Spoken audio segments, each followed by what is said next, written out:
అగ్నిలింగంగా అవతరించిన పవిత్ర ప్రదేశమే అరుణాచలం. అందుకే అరుణాచల గిరి ప్రదక్షిణ చేస్తే మోక్షం లభిస్తుందని, కోరిన కోర్కెలు నెరవేరుతాయని భక్తులు నమ్ముతూ ఉంటారు. జీవితంలో ఒక్కసారైనా గిరి ప్రదక్షిణ చేయాలని ఎందుకంటారు? అలాగే గిరి ప్రదక్షిణ ఏ రోజుల్లో చేస్తే ఎక్కువ పుణ్యం లభిస్తోందో ఇప్పుడు ఒకసారి తెలుసుకుందాం. కొండపై దేవుడు కాదు, ఏకంగా కొండే దేవుడిగా వెలిసిన క్షేత్రం అరుణాచలం. ఈ క్షేత్రంలో గిరి ప్రదక్షిణ చేస్తే సాక్షాత్తు పరమేశ్వరు చుట్టూ ప్రదక్షిణ చేసినట్లే. పంచభూతలింగ క్షేత్రాల్లో ఒకటైన అరుణాచలంలో శివుడు అగ్నిలింగంగా కొలువయ్యాడు. దక్షిణ భారతంలోని తమిళనాడులో ప్రసిద్ధ శైవ క్షేత్రంగా విరాజిల్లుతోంది ఈ అరుణాచలం. దీన్ని తమిళులు తిరువన్నామలై అని కూడా పిలుస్తారు.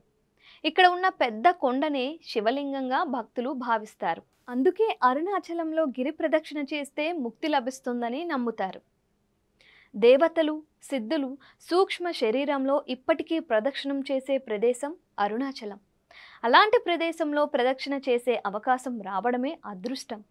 అలాంటప్పుడు ఏ రోజు ప్రదక్షిణ చేస్తే ఎలాంటి ఫలితం వస్తుందో అనే సందేహమే అవసరం లేదు.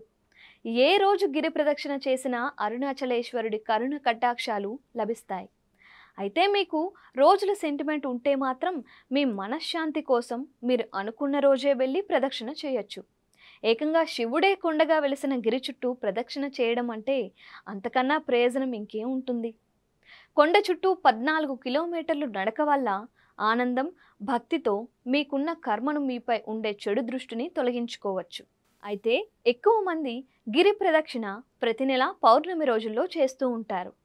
పౌర్ణమి రోజుల్లో అరుణాచల గిరి ప్రదక్షిణ చేస్తే ఎక్కువ పుణ్యఫలం దక్కుతుందని, కోరిన కోర్కెలు నెరవేరుతాయి అనేది భక్తుల నమ్మకం.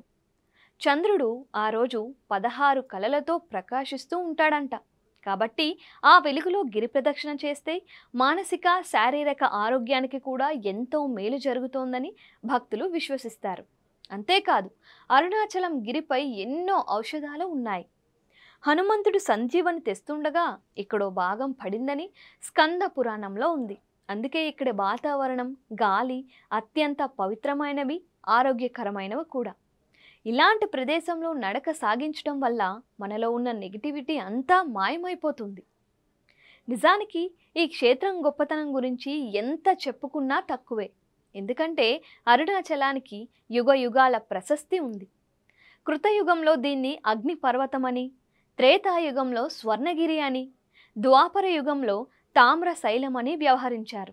కలియుగాన శిలాశోభితమైన ఈ అరుణాచలగిరి ఎన్నో రహస్యాల్ని తనలో నిక్షిప్తం చేసుకుంది. ముఖ్యంగా కార్తీక మాసంలో కృతికా నక్షత్రం వచ్చిన రోజున శ్రీ అరుణాచలగిరి పైన మహాజ్యోతిని ప్రజ్వలింపజేస్తారు. దీనినే కృతికా దీపోత్సవం అంటారు. ఈ జ్యోతిని వెలిగించడానికి ఉపయోగించే ప్రమిద ఇలా రాగితో చేయబడుతుంది. ఇందులో వత్తిగా వెలిగించే వస్త్రం 600 మీటర్లతో చేయబడుతుంది. ఈ ప్రమిదను, ఒత్తిని దీప నాడార్ అని పిలువబడే వంశస్థులు మాత్రమే అందజేస్తారు. ఇక 2500 కిలోల నెయ్యి భక్తులు అందజేస్తారు. అలా వెలిగించిన అరుణాచల మహాదీపం 3 రోజులు దేదీప్యమానంగా వెలుగుతూనే ఉంటుంది. సుమారు 24 కిలోమీటర్ల మేరకు ఈ దీపం దర్శనమిస్తుంది. పాపాలను దహించి వేసి ముక్తిని ప్రసాదించే ఈ దీప దర్శనంతో పాటు అరుణాచలేశ్వరుని తమ జీవితంలో ఒక్కసారైనా దర్శించుకోవాలని ప్రతి ఒక్కరూ భావిస్తూ ఉంటారు.